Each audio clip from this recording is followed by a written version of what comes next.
G'day, I'm Paul. So the first SUV coupe in the medium SUV segment is actually from Haval, which we weren't expecting. We thought it would be from one of the European or Japanese brands. This is called the Haval H6 GT. So it's based on the H6, which we've reviewed previously, but it has a coupe shape to it at the rear there. This one here is the top specification model. It's called the Ultra. It's priced at a little over $46,000 drive away. But if that's too expensive, the entire H6 GT range kicks off at just under $41,000 drive away. Now, being the first in the segment, this actually doesn't have any other competitors, but in general, the H6 competes with things like the Hyundai Tucson, the MG HS. It's that type of SUV, and there are a stack of them in this segment. Today, we're going to do a detailed review of this car. So if you do want to skip ahead to other parts of this review, you can use the time codes on the screen, or if you're on YouTube, you can scroll down and use the chapters below. And if you haven't done so already, subscribe to our channel, press the bell icon, because that's going to tell you every single time we review one of these cars. Now let's talk about exterior design. Colors. You got four to choose from. All but white will cost you just under $500, so pretty reasonable in my opinion. What about the design? Look, I think the H6 in general actually looks pretty good. You know, a coupe SUV, I generally don't like them because I think they look a bit silly. This one is probably the exception to the rule. It actually doesn't look terrible. I've seen a couple out on the road now, and I think it's actually a fairly smart looking car. Everyone I tell about this, they're quite surprised that it's come from a brand that's relatively new to Australia as opposed to one of the more established ones. Down the bottom here, you've got a big grille there, so that cools the 2-litre turbocharged petrol engine that we'll run through a little later on. You have some faux vents up the top here, radar sensor down the bottom there, and a camera down the front here for the 360 camera. The Haval badge just there. I'm interested, if you're Chinese and you're watching this, how do you pronounce that correctly? I'm very curious to know how that works. Down the bottom here, you've got some faux carbon, and then it sort of tapers down to a little bit of piano black trim down the bottom there. Over on the headlights, you have a set of full LED headlights. You also have an LED daytime running light and LED indicator as well. LED fog lights down the bottom, and then let's whip around to the side. Now around here, you've got a set of 19-inch alloy wheels. It's a piano black finish. And the interesting thing with the tyre is that it's a Michelin tyre. It's not Pilot Sport, but it is still a decent tyre for this type of car. 235mm wide on all four corners as well, so it should make a decent amount of traction. This is the all-wheel drive version as well. Above the wheels there, you've got this black cladding. Now, this isn't really an off-road vehicle, but surprisingly, the H6 actually performed pretty well when we did our off-road test. If you want to see all of that in action, click up there to watch that video. But outside of that, 165mm of ground clearance for the GT, so it's not exactly going to be an off-road friendly vehicle. Now, up the top here, you've got piano black on that top section of the mirror. You have a camera built into there and also an LED indicator. Now, this side profile is interesting. This whole front section kind of looks exactly like the H6, but then it sort of flows along the back there and rises a little bit. You'll see up the top here, you've got that black roof rail, panoramic glass roof, privacy glass. You can see the edges of this wing here as well. Actually, before we go to the back, have a look at this too. We actually just reviewed an M4 competition with the optional carbon package. This has like a little bit of a version of that for a bit of aero there. Let's come around to the back. You can see that other element of that spoiler that I just mentioned. You've got a shark fin aerial up the top there. This is all nice and super clean because there isn't a wiper built into there. This sits really high, and I'll be interested when we go for a drive to see what vision is like out the back, because not only does it sit high, you've got this piano black spoiler built into the boot lid there. More of that faux carbon there, LED tail lights, reflectors down the bottom here. GWM, which stands for Great Wall Motors, Haval up the top here, and then H6 GT with 4-wheel drive. Now, I did mention this in our other H6 review. I find it really bizarre that they have these left over from what I assume is the bigger number plates they use in China. So it is a little disappointing that you can't really cover that up if you go for a slimline plate. Our standard large number plates look a little bit ugly, so yeah. Faux exhaust pipes down the bottom here as well. So let me know what you think about the design. Is this the first coupe SUV you like the look of? Let me know your thoughts down there. So we are inside the H6 GT. We'll start off with the key. So you have panic, lock, boot, unlock, and then on the back you have Haval.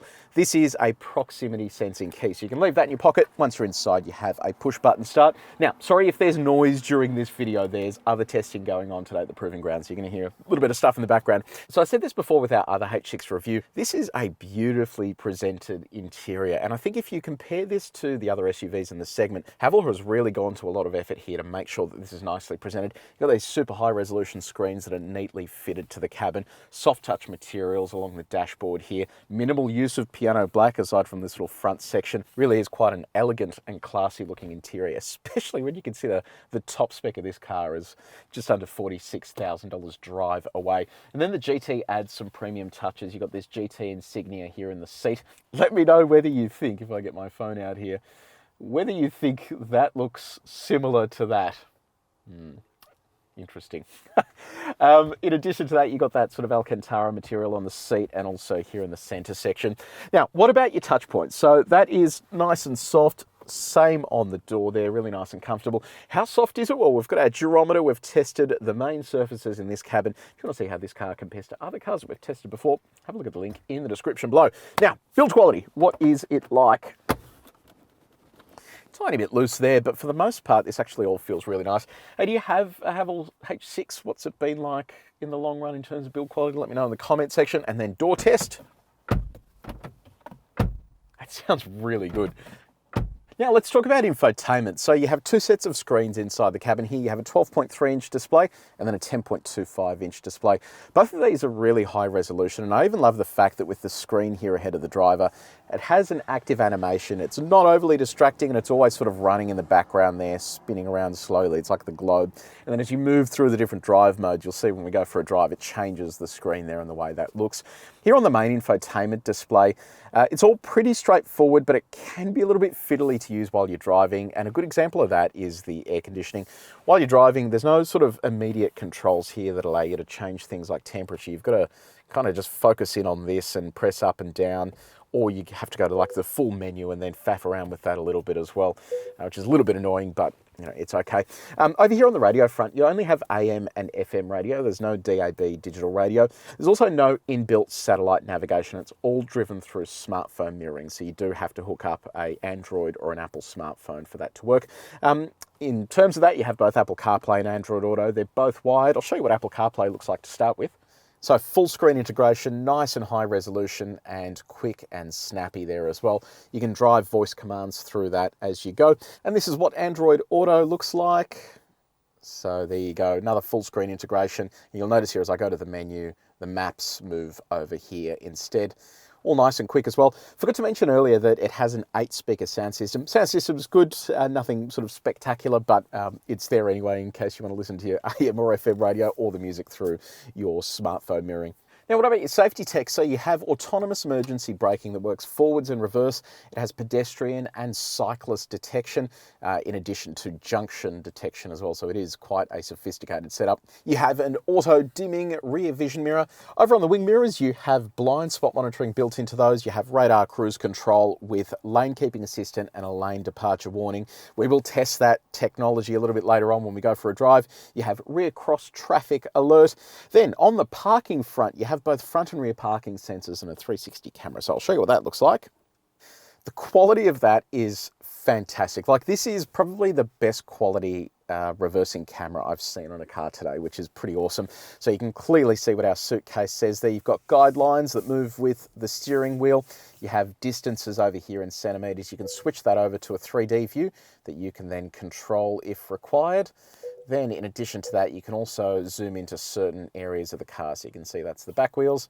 Switch over to the front wheels as well. And then you also have a super zoomed in view. In addition to that, you also have a trailer view as well if you do want to mount a trailer to the car. Now, these two buttons just here are interesting. So you have a semi-autonomous parking feature, so that will help park the car for you. But in addition to that, you also have this feature here. So it's a bit of a a reverse trail assistant. So it will remember your last set of reversing maneuvers and will then mimic that. So that's useful if you're stuck down a one-way street or a narrow street or something and you're not confident reversing. We actually demonstrated this tech in a video that we shot recently, so you can click up there to watch that and see it all in action. Now let's chat practicality, and we'll start off with your connectivity. So they're a little bit hard to find, but you've got USB ports down here. On my side, you have a 12-volt outlet there too. You've got a USB-A port up the top here for dash cam integration. Phone, you can store that kind of in a number of places here, but you have a wireless charging pad up the front there. A little slot there for your phone as well. Really is a stack of options. Coffee. Now, I did notice this morning on the way here that it kind of gets lost in there. A little bit hard to retrieve as well, so you kind of have to prop that up a little bit. But you do have these removable teeth there, just in case you want to hold anything bigger in there. So our bottle, see how that goes. Fits in without any dramas, and it also fits inside the door. But I reckon this big bottle might fit in here. Yeah, it does. If you shift that thing out of the way, it fits in there. And yeah, it fits inside the door as well, so not bad. Now, other storage, you've got one slot down here just near the driver's knee. You've got a very generous center console here. You have all of this storage down the bottom there, loads of room. You have a glove box here as well. And finally, you have a sunglasses holder. In terms of comfort, you're pretty well equipped here as well. You have dual zone automatic climate control. In addition to that, you have heated and cooled seats for the front row. You have a heated steering wheel. Seat adjustment comes in the form of electric for driver and front passenger. With the driver, you can go forwards, backwards. You can lift the back. You can also move the backrest. You also have lumbar adjustment. But there is a problem. This seating position is really not very good. So I noticed when I was driving here and previously when I've driven the H6, I just constantly feel like I'm sliding out of the seat. You can't lift the front of it up. And as a result of that, you're always hunched forward. The steering wheel also doesn't offer a great deal of adjustment. So you can go up and down, in and out. But I don't know, the steering wheel itself just doesn't really sit nicely in the hand. So you constantly feel like you're on edge with it. Yeah, so the driving position could be a whole lot better. But outside of that, the seats are actually quite comfortable themselves, just not comfortable in terms of the configuration of them. Then on our reach test, all of this stuff is easy to reach while you're driving. Now, second row of the H6 GT. I really like this space. I have loads of knee room. Headroom is excellent, and toe room is fantastic as well. And look at this. This is an all-wheel drive, and they have like the world's smallest driveline hub. So it really just baffles me how other manufacturers can't do stuff like this. Anyway, the quality continues back here as well. So they continue that Alcantara treatment, that faux carbon. Really is just very premium looking in the back here. Matte pockets in the back of the seats. You have two USB-A outlets plus air conditioning vents as well. Seats have that similar design to the front, so very premium looking, word that I keep using here. Center armrest, two cup holders with rubber teeth in there as well to make sure your bottle doesn't move around too much. Bottle can fit inside the door as well, although it doesn't really have a cutout for the bottle, so it just sort of has to wedge in there a little bit. And also you have ISOFIX points on the two outboard seats with three top tether points. And finally, our window test. So it's auto up and down. Oh, so close. Almost went all the way down. Now let's talk cargo space. Normally with these coupe SUVs, you're robbed of cargo space. You've got a power tailgate. Look how big that tailgate is. It's bloody enormous. So when it does open, you are afforded just under 400 litres of cargo space. You have storage off to the sides here with a 12-volt outlet as well. That boot floor is quite high, so when you are loading things in, you're probably going to have to lug them over a little bit. Under the cargo floor, you have a space saver spare tyre. Show you what it's like with our bags in there. There you go. So the space isn't too bad. It's more just when you look at the height of it that you're going to get robbed of space when it comes to loading larger items in. What you can do though is expand the space a little bit by reaching in all the way through here, dropping that second row, and that expands the space to just under 1,400 litres.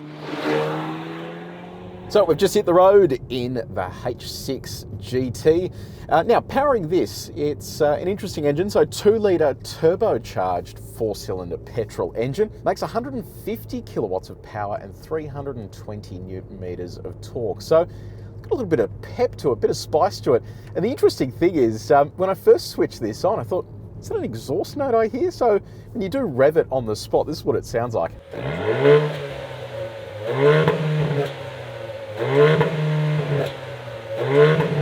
So it's pretty cool to see they've actually engineered a bit of an exhaust sound, and hopefully once we go for a bit of a fang, it matches it in terms of performance.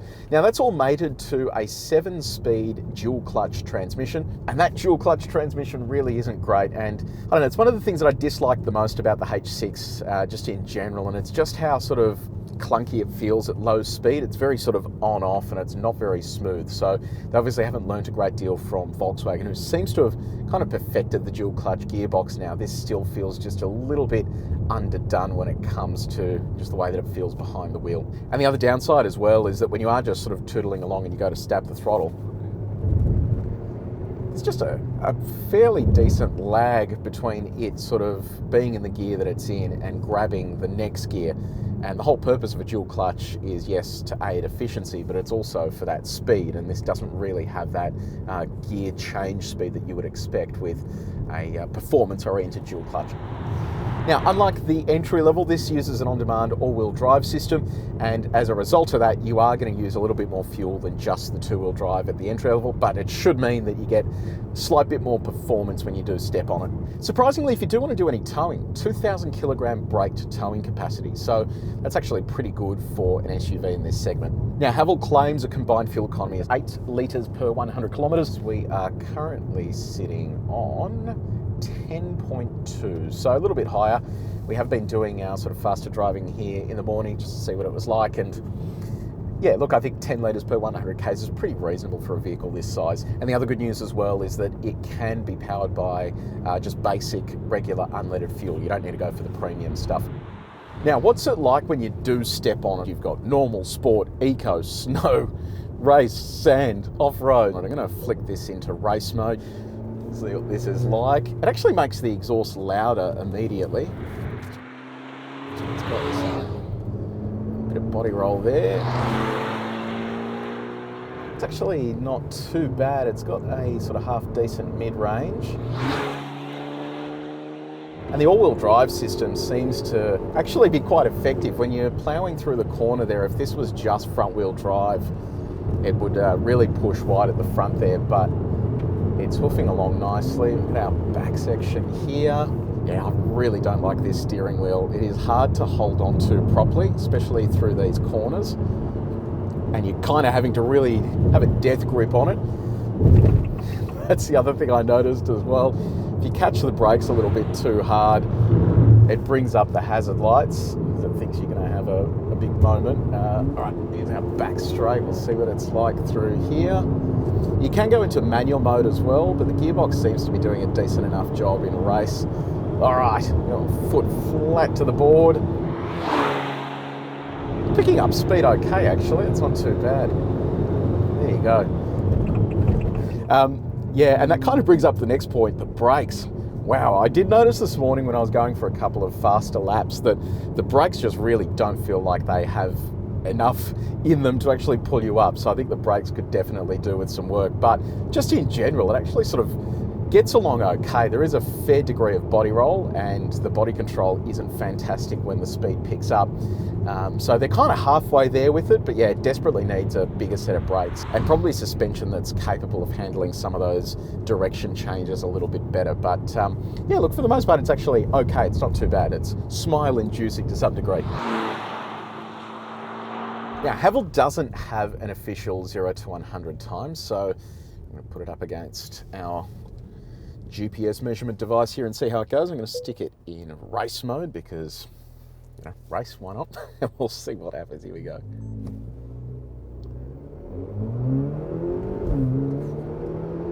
Gear shift there, 1-2 was pretty strong.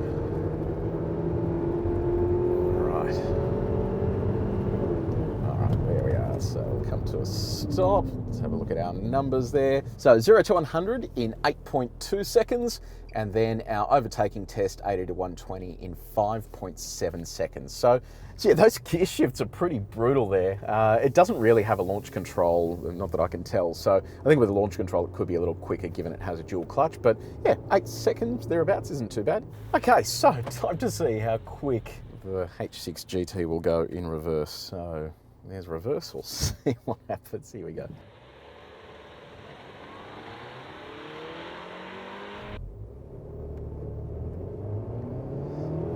Oh, it is moving. That's not too bad. So 54 k's an hour in reverse.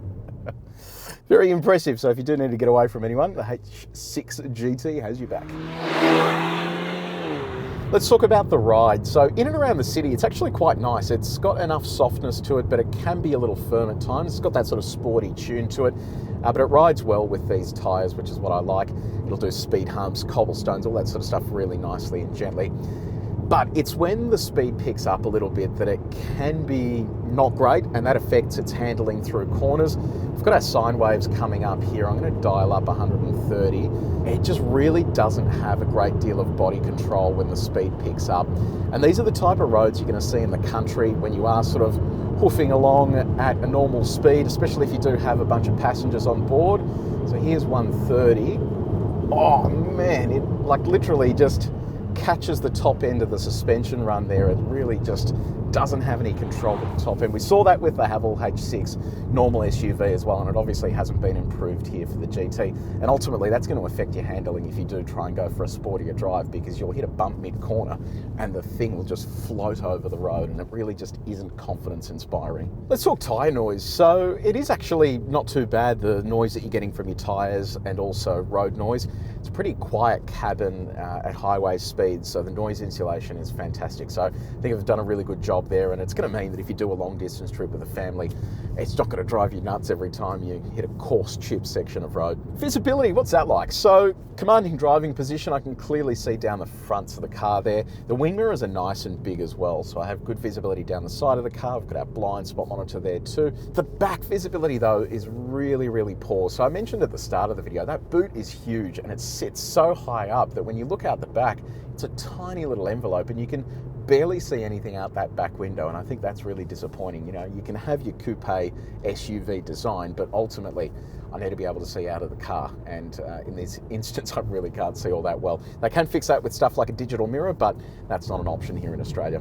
Turning circle comes in at 12 meters, which is pretty big, but typical of an all-wheel drive vehicle. Now, we have a new test that we're doing here, and it's basically a test to see how well the lane centering and lane departure warning systems work. So this has a number of different assists for your lane departure. So you have a warning, lane keeping, and then lane centering. Difference between those is lane keeping will nudge you back in, but you still have control of the wheel. Lane centering will actually control your steering wheel while you're going around bends. We test this in 3 lanes, so the second lane on the bowl, third lane, fourth lane, and then we'll see how it works. It will progressively get harder and we will be able to pass or fail it on each of these lanes. Good system will work on all 3. A bad system will have some variation of in between. So I'm going to put the cruise control on here at 70 k's an hour. So we currently have it on lane centering. Seems to be doing an okay job here. Obviously, while you're driving, you have to keep your hands on the steering wheel, but we're just doing this for testing purposes. Up on the head-up display, it comes up with a little symbol there telling me that it has detected these lanes and it's keeping it centered. That beep that you just heard was it telling me to keep my hands on the steering wheel. So I'm going to move up to lane 2 now. Wait for this to go green, then I'll let go of the steering wheel. So it's still detecting those lanes. There it is, it's green. So I'm going to let go of the steering wheel now. It's not doing a very good job. It's kind of going over that lane. There we go. So it's fixed itself up there and is currently steering itself okay. It is quite close to that lane. It's a warning about holding the steering wheel. And then it's just disengaged itself there. It's back again. No, it's gone now. Not great. Let's move up to the highest lane here on the bowl. Wait for that to detect and go green. Still detecting, nothing's coming up. I don't even think this is going to work. Yeah, it kind of half sees the lane there, but it doesn't really. So if I let go of the wheel here, it's just going to disappear off into that sort of direction. I'll try once more up the top here. no, it's not working here at all. So it is a pass for lane 1, a kind of pass for lane 2, and then lane 3, it's a fail. It's just not working at all. So a little bit disappointing. If you do want to see how this car compares to others that we've tested before on this exact test, have a look at the link in the description below.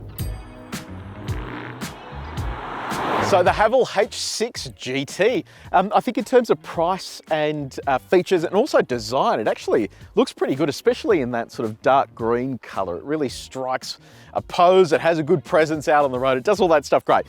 But it has the GT title and it's, you know, it's okay, but it's not amazing. I think the suspension really needs some work. They need to do some local ride and handling tuning on that.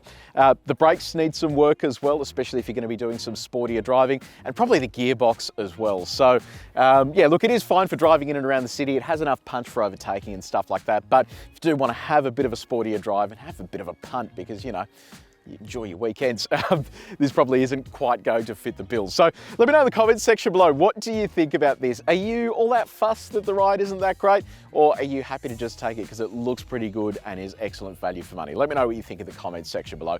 Now, if you did enjoy this video, please make sure you share it, you like it, and if you haven't done so already, subscribe to our channel and press the bell icon as well. But until next time, take it easy.